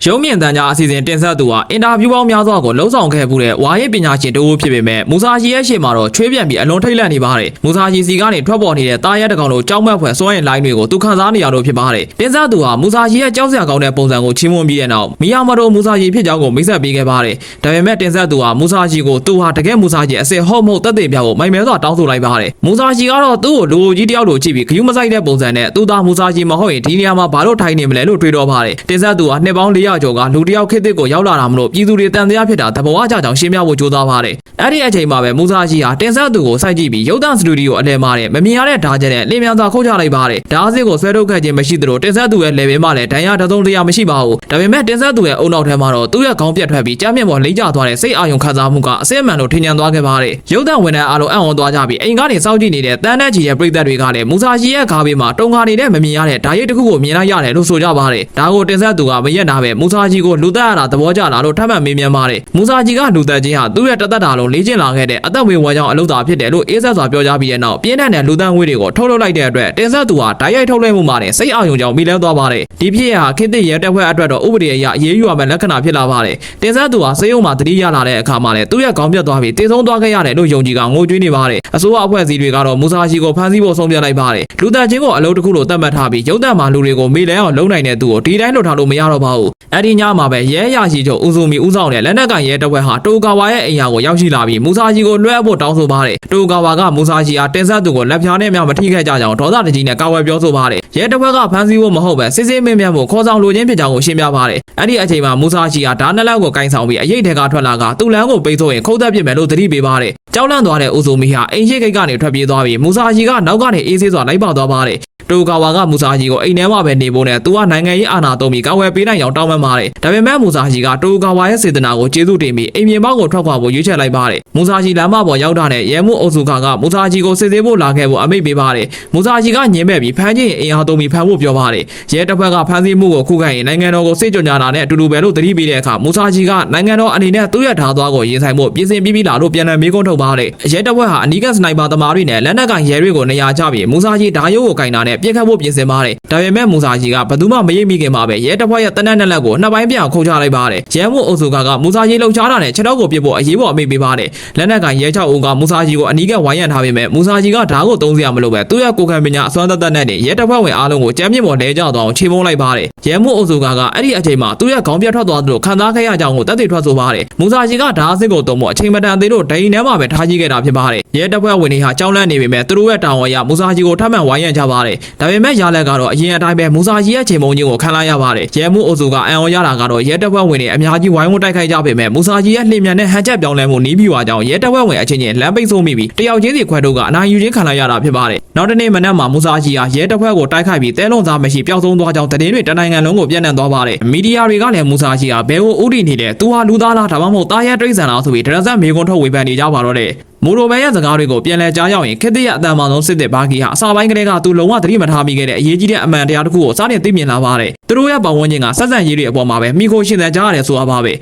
လူတိုင်းမှာမိသားစုချစ်ရသူတွေတငယ်ချင်းတွေပြိုင်ဘက်တွေဒါမှမဟုတ်အ ਨੇ ဆုံးတော့အိမ်ဆိုတဲ့နားကိုစရာတစ်ခုရှိကြပါတယ်ခေတ္တမှာဝေဖွားကြီးပြင်းလာသူတူပဲဖြစ်ဖြစ်ယုံကြည်ရမယ့်သူမရှိတော့ဘူးဆိုရင်အလွန်အမင်းအထီးကျန်ဆန်မှုကိုခံစားရမှာဖြစ်ပါတယ်ဒါပေမဲ့မူဆာကြီးကတော့သူခေတ်သူ့အခါကနေရုံထွက်ခံရပြီးနှစ်ပေါင်း400ကျော်အလွန်ခေတ္တစီကိုရုတ်တရက်ရောက်ရှိလာခဲ့သူဖြစ်ပါတယ်သူသိကြွခဲ့မှုသည်များလူသားတွေအားလုံးဟာလွန်ခဲ့တဲ့ရာစုနှစ်ပေါင်းများစွာကတည်းကတည်ဆုံးကွယ်လွန်သွားခဲ့ကြပါပြီအစောပိုင်းတုန်းကဘာဂီဟာမူဆာကြီးရဲ့အေးဆက်ဆက်မျက်လုံးတွေကြောင်းမဲ့ဖွယ်လူသားငွေတွေနဲ့နတ်ဖျားစင်အင်အားတွေကိုမြင်ခဲ့ရပြီးသူ့ကိုခေတ္တလူသားတွေနားမလည်နိုင်တဲ့ကျင့်ဝတ်တွေနဲ့လူသက်သမားတအုပ်လိုပဲသတ်မှတ်ခဲ့ပါတယ်မူဆာကြီးရဲ့ကိုယ်ခံပညာနောက်ွယ်ကကြီးမားလာတဲ့အထီးကျန်မှုကိုဘာဂီလုံးဝသတိမပြုမိခဲ့ပါဘူးဒါပေမဲ့ခေတ္တလူအဖွဲ့အစည်းကတော့မူဆာကြီးကိုဒီတိုင်းလွတ်ထားဖို့အစီအစဉ်မရှိပါဘူးနောက်ထပ်ရောက်လာမယ့်အကာအကွယ်တွေကတော့တာမန်ရဲတပ်ဖွဲ့မဟုတ်ပဲနောက်ဆုံးမှစစ်အုံဆောင်တွေတက်ဆင်ထားတဲ့ရာနဲ့ကြီးတဲ့လက်နက်ကင်ရဲတပ်ဖွဲ့ကြီးဖြစ်ပါတယ်ရဲမှုအိုဇူကဟာမူဆာကြီးအနာကိုတအူးနဲ့ချင်းကပ်သွားပြီးလက်နက်ချဖို့ဖြောင်းပြပါတယ်မူဆာကြီးဟာတမိုင်းမှာအတော်ဆုံးဓာတ်သမားဖြစ်ပါစေအောင်တော့ခေတ္တလက်နက်တွေတက်ဆင်ထားတဲ့ရဲအင်အားရာပေါင်းများစွာကိုတယောက်တည်းရင်ဆိုင်ဖို့မဖြစ်နိုင်ကြောင်းအော်ဆူကာကပြောပါတယ်ဒါပေမဲ့မူဆာကြီးကတော့ဖမ်းဆီးခြင်းချင်းချောင်းမနေပဲအင်အားသုံးပြီးပဲဖမ်းဖို့အပြက်ပြောပါတယ်အော်ဆူကာကသူ့ရဲ့တနက်ကိုဆွဲထုတ်လိုက်ပြီးသူဟာရဲတနက်ကြာမြင့်ပြီဖြစ်ပေမဲ့လက်ဖြောက်တဲ့တနက်သမားကောင်းတယောက်မဟုတ်ကြောင်းဒါပေမဲ့အကွာဝေးမီတာ30သာရှိလို့ဒီလောက်အနီးကပ်ဆိုရင်တော့လွဲချော်မှာမဟုတ်ကြောင်းယုံကြည်ချက်ရှိရှိပြောပါတယ်မူဆာကြီးကဒါကိုစစ်စီတော်အချင်းချင်းစိန်ခေါ်တဲ့တိုက်ပွဲဖြစ်လက်ခံလိုက်ပါတယ်မလန်းမကန်းမှာတော့စစ်ရဲတပ်ဖွဲ့ဝင်100ကျော်ဟာရဲမှုအော်ဆူကာရဲ့အမိန့်ကိုစောင့်ဆိုင်နေကြပါတယ်ဒါပေမဲ့သူတို့ကြားလိုက်ရတာကတော့တနက်တန်တစ်ချက်တည်းသာဖြစ်ပါတယ်ခဏကြာမှမူဆာကြီးကအဲ့ဒီတနက်ကိုကင်ပြီးအေးသေးစွာပြန်လည်ထွက်ပေါ်လာပါတယ်ဒါဟာရဲမှုအော်ဆူကတေဆုံးသွားပြီဆိုတဲ့သဘောပါပဲမူဆာကြီးကတော့ဒါကိုတရားမျှတတဲ့တိုက်ပွဲတစ်ခုအဖြစ်သတ်မှတ်ပါတယ်အော်ဆူကာကတနက်အရင်ဆွဲခဲ့ပေမဲ့စစ်တေတော်တအိုးပြီးရဲရဲဝုန်းကျင်ဆိုင်ခဲ့လို့မူဆာကြီးကလေးစားပါတယ်အမှန်တကယ်တော့မိဘငွေတွေကြားမှာအော်ဆူကာကတနက်နဲ့အချိန်ယူနေတော့မူဆာကြီးကနာမည်မေးခဲ့ပါတယ်အော်ဆူကာကမူဆာကြီးကိုရှေ့ထက်တိုးရင်ပြစ်ခတ်မှာဖြစ်ကြောင်းနဲ့ဓာချမလားတနက်တန်ရခံမလားဆိုရွေးချယ်ခိုင်းပါတယ်မူဆာကြီးကတော့ဓာဆွဲပြီးခုတ်တက်ဖို့ပဲရွေးချယ်ခဲ့ပါတယ်မူဆာကြီးက1-3လုံးရေးတွက်ပြီးတာနဲ့အော်ဆူကာရဲ့ရှေ့ကနေလှည့်မြန်စွာ စွာပျောက်ကွယ်သွားပြီးလေဝင်လိုင်းတစ်ခုလိုပြန်ပေါ်လာကအိုဇူကာရဲ့တနက်ကင်ထားတဲ့လက်ချောင်းတွေကိုဖျက်တောက်ပြီးခန္ဓာကိုယ်ကိုနှစ်ပိုင်းပြအောင်တိကျစွာခုတ်ချလိုက်ခြင်းဖြစ်ပါတယ်။ရဲမှုအိုဇူကာတေဆုံသွားတော့ကိုမြင်ရတဲ့အခါရဲရရှိချုပ်ကမူဆာရှီကိုပြစ်ခတ်ဖို့ချက်ချင်းအမိန့်ပေးပါတယ်။သူတို့ကအသက်အန္တရာယ်မရှိသေးတဲ့အထူးနည်းပညာသုံးလေဗီယာသုံးတနက်တွေကိုသုံးပြီး professional baseball ကစားသမားပြစ်လိုက်တဲ့ဘောလုံးအရှိန်မျိုးရှိတဲ့ကြောက်ခဲတို့မှာကြောတဲ့ရောဘာကြီးတန်တွေနဲ့ dress up ပြစ်ခတ်ကြပါတယ်။ဒါပေမဲ့မူဆာရှီရဲ့ရှေ့မှာတော့အဲ့ဒီရောဘာကြီးတန်တွေကလေထဲမှာနဲ့တိကျစွာနှစ်ချမ်းပိုင်းချင်းကိုအဖျက်ခံလိုက်ရပါတယ်။မူဆာရှီကခေတ်သစ်ရဲ့ပြစ်ခတ်တဲ့အချိန်ဟာရှေးခေတ်စစ်မြေပြင်ကမြားတွေရဲ့ပြန်တန်းနှုံထက်တော့ပုံပုံနှေးကွေးကြောင်းလှောင်ပြောင်ပြောဆိုပြီးရဲတပ်ဖွဲ့ရဲ့ကာဝယ်ရေးစီးကိုအေးဆေးစွာဆက်လက်လျှောက်လန်းလာပါတော့တဲ့ရဲရရှိချုပ်ကမူဆာရှီကိုတိုးချင်းထိတ်တိုက်ရင်ဆိုင်မှုအတွက်သူ့ရဲ့ရဲတွေကိုလမ်းဖက်ပေးဖို့အမိန့်ပေးပါတယ်။သူကဘလောက်တော်တဲ့ဓာသမားဖြစ်ပါစေသူတို့ပြည်စင်ထားတဲ့ဖိအားပြင်ရေမြောက်ရဲ့ထံကိုတော့မတွန်းလာနိုင်ဘူးလို့ယုံကြည်နေပါတယ်။အရာရှိချုပ်ရဲ့အမိန့်ပေးမှုနဲ့အတူပြင်းထန်လာတဲ့ရေလိုင်းကြီးဟာမူဆာရှီစီကို dress up ပြစ်လို့ခြင်းခံလိုက်ရပါတယ်။မူဆာရှီဟာအလွန်လင်မြန်တဲ့ဟန်ချက်နဲ့ရေလိုင်းတွေကိုရှောင်တိတ်ပြီးရေတင်ကားစီကိုဓာတ်ရိုက်ပြေးဝင်ကဓာတ်ကိုဆွဲထုတ်ပြီးကားစီလုံးကိုနှစ်ပိုင်းပြအောင်ခုတ်ချလိုက်ပါတယ်။ဓာတ်ကိုမြင်လိုက်ရတဲ့ရဲတပ်ဖွဲ့ဝင်အားလုံးဟာမူဆာရှီရဲ့နတ်ဖျားလိုအစွမ်းကြောင့်ကြောက်လန့်ပြီးကြောက်ရွံ့လို့ကျဉ်သက်သွားကြပါတယ်။မူဆာရှီကတော့ခေတ်သစ်လူသားတွေဘလို့နီးပြူအောင်သုံးတော့သူ့ကိုမရှင်းနိုင်တာကိုကြည့်ပြီးသဘောကျနေပါတယ်။ရဲရရှိချုပ်ကတော့သူတို့ရဲ့ခင်မီတန်ချက်ကတွေနဲ့လူအင်အားဟာရှေးခေတ်ကတဲ့ပုံမသားလုံးကြောင့်တမိုင်းကမူဆာရှီရဲ့လူအယောက်ရာကြီးကိုအနိုင်တိုက်ခဲ့တဲ့ပုံမြင်တွေဟာချဲကားထားတဲ့ဒဏ္ဍာရီတာဖြစ်ကြောင်းပြောဆိုကလက်မခံပါဘူး။မူဆာရှီကရဲတပ်ဖွဲ့ဝင်ရာပေါင်းများစွာရှိနေပေမဲ့တယောက်မှရှေ့မတိုးရဲတဲ့ဟာအားနည်းသူတွေရဲ့ဗီဇဘယ်လိုလောင်ပြောင်ပြီးဟိန်းရောက်လိုက်ပါတယ်။အဲ့ဒီအချိန်မှာအရာရှိချုပ်ယာနာဂီကစွမ်းအားမြင့်လျှက်စစ်တပ်နဲ့မူဆာရှီကိုလှမ်းပစ်လိုက်ရလျှက်စစ်ကြိုးတွေဟာမူဆာရှီရဲ့အရေးပြားတဲ့စိုက်ဝင်သွားပြီးပြင်းထန်တဲ့လျှက်စစ်လိုင်းတွေခန္ဓာကိုယ်ထဲဆင်းဝင်သွားပါတယ်။လျှက်စစ်အချိန်ကြောင့်မူဆာရှီရဲ့အယိုးစုကိုအရေးပြားကနေတဆင့်မရလောက်တဲ့အထိဖြစ်ပြီးမြေပြင်ပေါ်လဲကျသွားပါတယ်။ယာနာဂီကလျှက်စစ်လွတ်တာကိုမရက်နာပဲရဲတွေတားမြစ်မှသာရက်လိုက်ပါတယ်။ဒါပေမဲ့မူဆာရှီဟာမျက်လုံးပြန်ပွင့်လာပြီးယာနာဂီဆိုတဲ့နာမည်ကိုမှတ်သားထားလိုက်ပြီးလို့ရေရွတ်ကချက်ချင်းပဲတစ်ချက်ထန်နဲ့ယာနာဂီရဲ့ခေါင်းကိုဖျက်ပစ်လိုက်ပါတယ်။ခေါင်းဆောင်မဲ့သွားတဲ့ရဲတပ်ဖွဲ့ဝင်တရားကျော်ကမူဆာရှီရှေ့ကိုဆက်မတိုးရတော့ပဲလမ်းဖက်ပေးလိုက်ရပြီးမူဆာရှီကအလောင်းတွေကိုရှင်းနေထားဖို့တတိပေးကထွက်ခွာသွားပါတော့တဲ့အဲ့ဒီနေ့မှာပဲအိမ်ဖြူတော်ဟာဒီသတင်းတွေကိုမီဒီယာတွေမှာမပြတ်နိုင်အောင်အရေးပေါ်ပိတ်ဆို့လိုက်ပါတယ်။ဒါဟာသမ္မတဟာအိုဘားမားကနေအသက်တက်လာမဲ့သမ္မတထရန့်ကိုလှုပ်ဝက်လွှဲပြောင်းပေးရမယ့်ကိစ္စရပ်ဖြစ်ပါတယ်။သမ္မတအသစ်ဟာကမ္ဘာအင်အားကြီးနိုင်ငံဖြစ်တဲ့အမေရိကန်ကလူတအူးပဲကိုကျူးကျော်ပိုင်ခွင့်မရှိတဲ့သဘောတူညီချက်စာချုပ်ချုပ်ဆိုရမယ်ဆိုတာကိုမယုံနိုင်အောင်ဖြစ်နေပါတယ်။အိုဘားမားကဒါဟာအမှားမဟုတ်ကြောင်းနဲ့အမေရိကန်သမ္မတတိုင်းဟာသမ္မတတန်တန်စတင်တာနဲ့တမန်ကျန်းစာအုပ်ပေါ်လက်တင်ပြီးကမ္ဘာအတန်မာဆုံးတရဝဖြစ်တဲ့ဟမ်မာယူဂျီရိုနဲ့မိဖက်အဖြစ်နေထိုင်ပါမယ်လို့သစ္စာဆိုအကြောင်းရှင်းပြပါတယ်။ထရန့်ကယူဂျီရိုဟာအလွန်ချမ်းသာလို့လားလို့မေးတဲ့အခါအိုဘားမားကယူဂျီရိုရဲ့ကိုယ်ပိုင်ခန္ဓာကိုယ်အင်အားဟာခေတ်သစ်နိုင်ငံတစ်ခုရဲ့စစ်အင်အားနဲ့ညီမျှပြီး FBI နဲ့သူ့ကိုမဖမ်းဆီးနိုင်ကြောင်းဖမ်းဖို့ကြိုးစားရင်လူတွေအလောင်းတော်ပုံပဲရလိမ့်မယ်လို့သတိပေးပါတယ်။ဒီယူရိုဟာသမ္မတရော်နယ်ရေကင်ခေတ်ကလေးကစတင်ခဲ့တာဖြစ်ပါတယ်။နှစ်ပတ်အကြာမှာတော့သမ္မတထရန့်ဟာနယူးယောက်ကဟိုတယ်တစ်ခုမှာဒီအရှက်ရစာသစ္စာဆိုမှုကိုအဆုံးသတ်မယ်ဆိုတဲ့စိတ်နဲ့ကျန်းစာကိုကိုင်ပြီးယူဂျီရိုရဲ့အခမ်းအနားကိုဖွင့်လိုက်ပါတယ်။ဒါပေမဲ့ယူဂျီရိုရဲ့ကြောက်စိတ်ရုပ်တို့ထောက်တင်းနဲ့ကြော်သားကြီးတွေနဲ့ဖိအားပြင်းတဲ့ဆွဲရင်းတွေကိုမြင်လိုက်ရတဲ့အခါထရန့်ရဲ့သမ္မတမန်မာနောက်တွေပျောက်ဆုံးသွားပြီးကြောက်လန့်တုံရင်ကဘောင်းမီတဲ့သေးထွက်ကြောက်တဲ့ဖြစ်သွားခဲ့ရပါတယ်။နောက်ဆုံးမှကြောက်လန့်တုံရင်စွာနဲ့ပဲယူဂျီရိုရဲ့ရှေ့မှာသစ္စာဆိုချက်ကိုအမြန်ဆုံးညှို့ဆိုခဲ့ရပါတယ်။ဟီလာရီအနေနဲ့ယူဂျီရိုစီသွားတာဟာအသက်အန္တရာယ်ရှိကြောင်းစိုးရိမ်တကြီးတတိပေးနေပါတယ်။ဟီလာရီကတော့စထရိုက်တန်ကိုအသက်ကြီးလို့နားမကြတော့တာနားလို့လှောင်ပြောင်ပြီးသူမအနေနဲ့ဘလို့သားရဲကိုမှကြောက်စရာမလိုကြောင်းမာနအပြည့်နဲ့တုံ့ပြန်ပါတယ်။စထရိုက်တန်ကယူဂျီရိုဟာတာမန်လူမဟုတ်ပဲတကယ်မိစ္ဆာကောင်ဖြစ်ကြောင်းထပ်မံတတိပေးပေမဲ့ဟီလာရီကတော့ဂရုမစိုက်ပဲယူဂျီရိုရဲ့အခမ်းအနားကိုဝင်ရောက်သွားပါတယ်။ဒါပေမဲ့အခမ်းအနားကိုခြေလန်းလှမ်းလိုက်တာနဲ့ဟီလာရီဟာလမ်းဖြတ်ပြီးမေးလဲမတက်ဖြစ်သွားပါတယ်။သူမမြင်လိုက်ရတာကတော့အတွင်းကဘောင်းမီတစ်ထည်ထဲသာဝစ်စင်ထားတဲ့ဘလူးတကောင်လိုထွားချိုင်းလိုက်တဲ့ယူဂျီရိုကြီးဖြစ်နေလို့ပါပဲ။ယူဂျီရိုကသူမကိုဂရုမစိုက်ပဲမောင်းထုတ်ပေမဲ့ဟီလာရီကတကုံလုံးတုံရင်နေတဲ့ကြောက်စိတ်ကိုအောင့်ရီပြီးအသက်ဘေးကလွတ်မြောက်ဖို့အတွက်ယူဂျီရိုရဲ့ရှိမှတုံရင်နဲ့ပဲတစ္ဆာဆိုချက်ကိုဆက်လက်ရွတ်ဆိုပါတော့တဲ့။တခြားလေ့ကျင့်ရေးခန်းမှာတော့ဘာဂီဒိုဘိုနဲ့ခါဆိုမီတို့သားဖလေ့ကျင့်နေကြပါတယ်။ဒိုဘိုကခါဆိုမီရဲ့နီးစက်နဲ့မပြည့်စုံသေးတာကိုဝေဖန်ပြီးလက်ရှိမှာမူဆာရှီကလူသိများတဲ့လူနှစ်ယောက်ကိုတတ်ခဲ့တာမို့ရဲတွေကကလစားချေဖို့ကြိုးစားနေကြောင်းပြောပါတယ်။ရဲတွေကစီကန်းတွေကိုဂရုမစိုက်တော့ပဲလက်နက်မျိုးစုံသုံးလာရင်မူဆာရှီကြာချုံးတာဒါမှမဟုတ်လူသေးတောင်ကြီးဖြစ်လာတာမျိုးဖြစ်နိုင်တယ်လို့စိုးရိမ်နေပါတယ်။ဘာဂီကတော့မူဆာရှီနဲ့ပွဲအတွက်အင်အားမလျော့နေအောင်လက်သက်ညက်တဲ့ရက်ကိုတော့တေချာတွက်ချက်ပြီးဖြူအောင်မြောက်ပြင်ဆင်နေပါတယ်။ဝင်ကြီးချုပ်ကရဲတစ်ဖက်သုံးဒိုင်းပြားတွေအလွယ်တကူပြတ်တော့သွားတာကိုမြင်ပြီးမှတိုးကာပါခေါ်လာတာအတုမဟုတ်ပဲစီဝါနီးပညာနဲ့ပြန်လည်အသက်သွင်းထားတဲ့မူဆာရှီအစစ်ပြမဲ့သဘောပေါက်သွားပါတယ်။တာမန်ရဲတွေတေသုံးကုန်တာကြောင့်အစိုးရက SAD စစ်တပ်အစစ်လက်နက်တွေနဲ့ဆေးလုပ်ခဲ့ပါတယ်။ဝန်ကြီးချုပ်ကတိုးကာပါကိုသတိပေးပေမဲ့တိုးကာပါကလည်းစစ်အားသုံးရင်လူတွေပုံများလိမ့်မယ်လို့ပြန်ပြောခဲ့ပါတယ်။တိုက်ပွဲအတွင်းမူဆာရှီကတန်ကြက်ကကားတွေကိုရှောင်ခဲ့ပြီးခေါင်းဆောင်ဖြစ်တဲ့သူနောက်ကနေရုတ်တရက်ပေါ်လာတာကြောင့်ရဲတွေတနက်မပြည့်ရဲပဲဖြစ်သွားပါတယ်။မူဆာရှီကခေါင်းဆောင်ကိုတက်လိုက်ပြီးတဲ့နောက်ပုံရှုပ်ွယ်ချိုးနဲ့ရဲတွေကိုတယောက်ပြီးတယောက်တက်ဖြတ်ပါတယ်။ဒုတိယတပ်မှူးထားထူမာကအစီအစဉ်အသစ်နဲ့ပြန်လည်စုဖွဲ့ပေမဲ့မူဆာရှီကအပေါ်ကနေခုန်ကြပြီးသူ့ကိုပါထပ်မံတက်ဖြတ်လိုက်ပါတယ်။မူဆာရှီကဓာတ်နဲ့လက်သုံးနင်းစနစ်ကိုထုတ်သုံးတဲ့အခါရဲတွေကြောက်လန့်ကုန်ပါတယ်။မူဆာရှီကလှုပ်ရှားတဲ့သူတိုင်းခေါင်းပြက်မယ်လို့ချိန်ချပြီးစုပ်ခွာဖို့အမိန့်ပေးတာကြောင့်ရဲတပ်ဖွဲ့တွေအများဆုံးစုပ်ခွာသွားပါတယ်။အရေးပေါ်အစည်းအဝေးမှာတော့ဒီကိစ္စကကဘာကိုပေါက်ကြရင်အကြက်ရိုက်ရုံနေမကပဲနိုင်ငံတော်လုံခြုံရေးပါထိခိုက်နိုင်တာမို့စစ်တပ်သုံးဖို့တင်ပြကြပေမဲ့ဝန်ကြီးချုပ်ကလူသိရှင်ကြားဖြစ်မှာဆိုလို့ညှင်းပယ်ခဲ့ပါတယ်။ဥပဒေကြောင်းအရလမ်းစာပြောင်းနေချိန်မှာရဲချုပ်အိုဇိုမီကဓာတ်နဲ့ခံထားပြီးခွန်အားကြီးတဲ့ရာဇဝတ်လောကကဟာနာယာမာကိုသတိရသွားပါတယ်။နောက်တစ်နေ့မနက်မှာအိုဇိုမီကဟာနာယာမာရဲ့စကန်ကိုတွားရောက်ပြီးနိုင်ငံအတွက်ကူညီပေးဖို့တောင်းဆိုပါတယ်။ဟာနာယာမာကရဲနဲ့ယာကိုစာဟာရန်သူတွေဖြစ်တာမို့ဒီလိုတောင်းဆိုတာရှက်ဖို့ကောင်းတယ်လို့ပြောပါတယ်။ဒါပေမဲ့အိုဇိုမီကသူတို့ရင်ဆိုင်နေရတဲ့မူဆာရှီဟာတာမန်ရာဇဝတ်ကောင်မျိုးမဟုတ်ကြောင်းကိုရှင်းပြပြီးခေါင်းကိုတောင်းပန်ခဲ့ပါတယ်။ရဲချုပ်အိုဇိုမီကသူတို့ရဲတပ်ဖွဲ့ အထိနာခဲ့ရကြောင်းပြောရင်ဟာနာယာမာကိုဒူထောက်တောင်းပန်ဖို့နေပြင်ဆင်ခဲ့ပါတယ်ဒါကိုမြင်တဲ့ဟာနာယာမာကသူ့ကိုတားဆီးပြီးအလုပ်ကိုလက်ခံလိုက်ပါတယ်ဟာနာယာမာပွဲထဲပါဝင်လာတဲ့သတင်းကိုတိုကာဝါကြားတဲ့အခါဒါဟာနာယာမာရဲ့မြင့်မြတ်တဲ့စိတ်ဓာတ်ကြောင့်ဖြစ်ပေမဲ့ပြိုင်ဘက်ကတော့အဆိုးအဆုံးပွဲစဉ်ဖြစ်တယ်လို့မှတ်ချက်ပြုပါတယ်ဟာနာယာမာကျော်ကုန်းကမတက်ရက်နေသူတက်တူးဟာလွန်ခဲ့တဲ့ရာစုနှစ်ပေါင်းများစွာကတမိုင်းကြောင်းရှိပါတယ်ဟာနာယာမာဘိုးဘေးတွေရဲ့အိမ်မှာတဲခုခဲ့တဲ့ဧည့်သည်တော်ဝါရင်တိုက်ခိုက်သမားတယောက်ဟာအိမ်ကိုဓမြတွေဝင်စည်းတဲ့အခါဟာနာယာမာမိသားစုရဲ့တဝီတီတော်တားငယ်ကြီးကိုကောက်ဝဲဖို့ခေါင်းလောင်းကြီးနဲ့အုံပေးခဲ့ပါတယ်အဲ့ဒါပြီးတဲ့နောက်သူကိုယ်တိုင်ကဓမြတွေရဲ့ရှိမှမတက်ရက်ပြီးခုခံမှုမလုပ်ပဲလူသားတိုင်းအဖြစ်အကောက်ဝဲပေးခဲ့ပါတယ်ဒီကလေးကြီးပြင်းလာပြီးယာကူဇာလောကထဲရောက်လာတဲ့အခါသူ့အသက်ကိုကယ်ခဲ့တဲ့သူရဲ့ကောင်းကိုဂုဏ်ပြုတဲ့အနေနဲ့ကြောပြင်တစ်ခုလုံးမှာအဲ့ဒီပုံကိုတက်တူးထိုးခဲ့ပါတယ်ဒါဟာနာယာမာမျိုးစစ်စံခေါင်းဆောင်တွေပဲထိုးခွင့်ရှိတဲ့တက်တီရဲ့ပြရုံဖြစ်ပါတယ်မူစာကြီးနဲ့တွဲဖို့သွားနေစဉ်မှာလမ်းမှာလက်ထောက်ခိစာကြီးကမူစာကြီးအကြောင်းသိလာလို့မေးပါတယ်ဟာနာယာမာကရှင်းအောင်ရုပ်ရှင်တွေထက်ကဆောင်းလွှဲတယောက်လိုပဲသိကြောင်အေးအေးပြန်ပြပါတယ်ပြန်ပန်းရအာဏာချက်ကိုလိုက်စုံစမ်းပြီးတိုက်ခိုက်တာဟာဂုံတစ်ကမရှိဘူးလို့ဟာနာယာမာကယူဆပါတယ်လူကောင်ကြီးမားတဲ့ဟာနာယာမာနဲ့ဓာတ်သွဲထားတဲ့မူစာကြီးတို့ထိတ်တိုက်တွေ့တာကိုလမ်းသွားလမ်းလာတွေကသတိပြုမိပြီးရက်ကြည့်နေကြပါတယ်မူစာကြီးကသူ့ရဲ့ပြန်ပန်းအစ်စ်ကိုအကဲခတ်တဲ့အခါဟာနာယာမာရဲ့နောက်ကမှာတခြားသူတွေလိုရွှေတောင်ကြီးတွေစားတော့ဝဲကြီးတွေရှိမနေပဲအလွန်ဖြူစင်တောက်ပတဲ့အလင်းရောင်ကွင်းမြင့်ကြီးကိုပဲမြင်တွေ့ရပါတယ်ဒါဟာနာယာမာရဲ့ရိုးသားဖြူစင်တဲ့စိတ်ဓာတ်ကြောင့်ဖြစ်ပြီးအဲ့ဒီအလင်းရောင်ကြောင့်မူစာကြီးမျက်စိကျိန်းသွားတဲ့ခဏမှနဲ့ဟာနာယာမာရဲ့ပြင်းထန်တဲ့လက်သေးချက်ကမူစာကြီးရဲ့မျက်နှာကိုထိမှန်သွားပါတယ်မူစာကြီး10 မီတာလောက်လွင့်ထွက်သွားတာမို့လူတွေကပွဲပြက်ပြီးတော့ထင်ခဲ့ကြပါတယ်ဒါပေမဲ့ဟာနာယာမာကမူစာကြီးကိုမတ်တက်ပြန်ထိုးပြီးစက်တိုက်နိုင်သေးလားလို့မေးပါ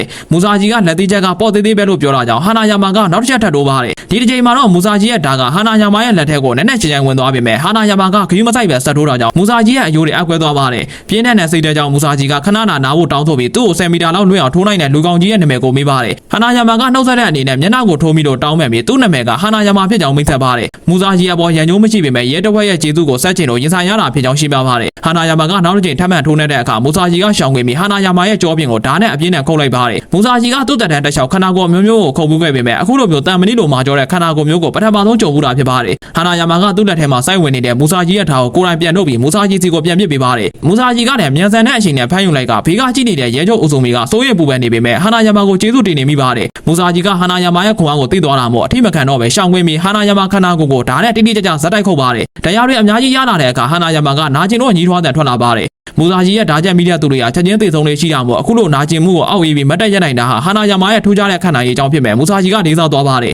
်မူစာကြီးကတော့တရားတွေရထားပေမဲ့အေးဆေးပဲရှိနေပြီးဟာနာယာမာကိုစက်တိုက်နိုင်သေးလားလို့မေးပါတယ်မူစာကြီးကသူ့ရဲ့ကြော်ကြားတဲ့ဓာတ်နဲ့နီးစနစ်နဲ့အပြင်းနဲ့ထပ်မံတိုက်ခိုက်ပါတယ်ဟာနာယာမာကပြန်လည်ထိုးနေပေမဲ့လှည့်မြန်တဲ့မူစာကြီးကိုမထိမှန်ပဲမူစာကြီးရဲ့ဓာတ်ချက်အချက်ပေါင်း10ချက်တဲ့မကောက်ကိုခံလိုက်ရပါတယ်ဟာနာယာမာရဲ့ကြောပြင်ကသူ့ရဲ့ကောက်တက်တူတဲ့ဓာတ်တန်ရာတွေကြောင့်ပျက်စီးကုန်ပြီးနောက်ဆုံးမှတော့ဟာနာယာမာသွေးထွက်လွန်ကထိုင်လျက်သာလဲကျသွားပါတယ်ရဲချုပ်အိုဆိုမီကဟာနာယာမာရှေ့မှာသွားထိုင်တဲ့အခါဟာနာယာမာကသူ့အစွမ်းကိုစူးစမ်းခဲ့ပြီးလို့ပြောပါတယ်အိုဆိုမီကမျက်ရည်ကျကကျေးဇူးတင်ကြောင်းနဲ့ဂတိတီတဲ့ဟာနာယာမာကိုလေးစားကြောင်းအုံညွတ်ပြောဆိုပါတယ်ဒါပေမဲ့မူစာကြီးကတက်ပြက်လို့စိတ်မကုန်သေးတာမို့ဟာနာယာမာရဲ့ဦးခေါင်းကိုအစိုးစင်မို့ဓာတ်ကိုထပ်ဆွဲပါတယ်ဒါနဲ့အဆုံးမသက်ရင်ဒီပွဲကပြီးမှမဟုတ်ဘူးလို့မူစာကြီးကပြောပြီးခုံးမဲ့အချိန်မှာပဲဘာဂီကသူတို့ကြားထဲကိုဝင်ရက်ပြီးမူစာကြီးကိုတားဆီးလိုက်ပါတယ်ဘာဂီကဟာနာယာမာနားကိုဘယ်သူမှမကတ်ဖို့နဲ့ကတ်လိုက်ရင်အသက်ခံရမယ်လို့မူစာကြီးကိုသတိပေးပါတယ်တိုက်ပွဲထပ်ပြစ်မဲ့အချိန်မှာတိုကာဝါကကြားဝင်ပြီးမူစာကြီးကိုရေနွေးနွေးနဲ့နားကိုဖြောင်းပြတာကြောင့်မူစာကြီးတဲ့လက်ခံပြီးရဲတွေနဲ့အတူပြန်လည်ဆုတ်ခွာသွားပါတယ်စေးရုံရောက်တဲ့အခါဟာနာယာမာဟာသွေးတွေအများကြီးဆုံးရှုံးခဲ့ပြီးဒဏ်ရာတွေကြောင့်ချုပ်ရိုးပေါင်း1000ကျော်ချုပ်ခဲ့ရပေမဲ့အန်ဟောစရာကောင်းတဲ့ဆွဲနဲ့အသက်ရှင်ကျင်ရင်းခဲ့ပါတယ်ပွဲနီးလာပေမဲ့ဘာဂီကထူထူလေ့ကျင့်မှုမလုပ်ပဲမူစာကြီးလိုပဲပုံမှန်တိုင်းနေထိုင်ပါတယ်တိုက်ပွဲပြစ်မဲ့နေ့မှာတော့ဘာဂီကပုံမှန်တိုင်းသွေးဖို့လေ့ကျင့်ကလုပ်နေပြီးသူ့ရဲ့ပရိသတ်ဖြစ်တဲ့ဘာဆူအိုကဘာဂီကြောင်းရမှုမရှိတာကိုလေးစားပြီးဘေးကနေအားပေးစကားပြောခဲ့ပါတယ်တပတ်မှာတော့ပွဲမစားခင်မိနစ်30အလိုမှာမြေရောက်ခွင်တစ်ခုလုံးလူပြည့်ရှံနေပါတယ်မူစာကြီးကွင်းထဲကိုအစောကြီးရောက်လာပြီးတရားထိုင်ဆောက်ဆိုင်နေပါတယ်ဘာဂီကွင်းထဲရောက်လာချိန်မှာတော့မူစာကြီးကချက်ချင်းထားရလိုက်ပါတယ်ဘာဖြစ်လို့လဲဆိုတော့အရင်ကဘာဂီနောက်ခွင်မှာမြင်ခဲ့ရတဲ့အဆုံးမရှိရဲ့ခန်းထားတဲ့စားတော့ပွဲကြီးကအခုအခါမှာတော့စားကျွန်းစမ်းချက်တွေရှုပ်ပွားနေတဲ့ပြက်စီးနေတဲ့ကွင်းမြင့်ကြီးအဖြစ်ပြောင်းလဲသွားတော့ကိုမူစာကြီးရဲ့စိတ်အမြင်မှာမြင်လိုက်ရလို့ဖြစ်ပါတယ်မူစာကြီးကဘာဂီရဲ့နောက်ခွင်ကစားတော့ပွဲကြီးပြောင်းကွယ်သွားတာကိုကြည့်ပြီးဘာဂီဟာသူ့ရဲ့အရေးချင်းတွေကိုသူ့ကိုယ်တိုင်စိုးယူလိုက်ပြီးလို့ယူဆပါတယ်ဘာဂီဟာမူစာကြီးစိတ်ကြိုက်ကစားလို့ရမယ်အစားအစာတစ်ခုမဟုတ်တော့ပဲသူ့ကိုပြန်လဲအဆုံးစီရင်မဲ့သူဖြစ်လာကြောင်းပြသလိုက်တာပါပွဲစားတာနဲ့မူစာကြီးကလက်ပလာဖြစ်နေပေမဲ့သူ့ရဲ့စိတ်ကူးဓာတ်နဲ့လက်ကိုကင်ဆွဲထားတဲ့အငွေသက်ကိုဘာဂီခံစားလိုက်ရပါတယ်ဘာဂီကမူစာကြီးလက်ပလာဖြစ်နေလို့ရှော့မထွက်ပေမဲ့သူဟာမရှုံးနိုင်တဲ့သူမဟုတ်ကြောင်းပြောပြီးလျင်မြန်တဲ့ကန်ကြက်တစ်ခုနဲ့မူစာကြီးရဲ့မျက်လုံးသားကိုရှက်ယုံလေးကန်လိုက်ပါတယ်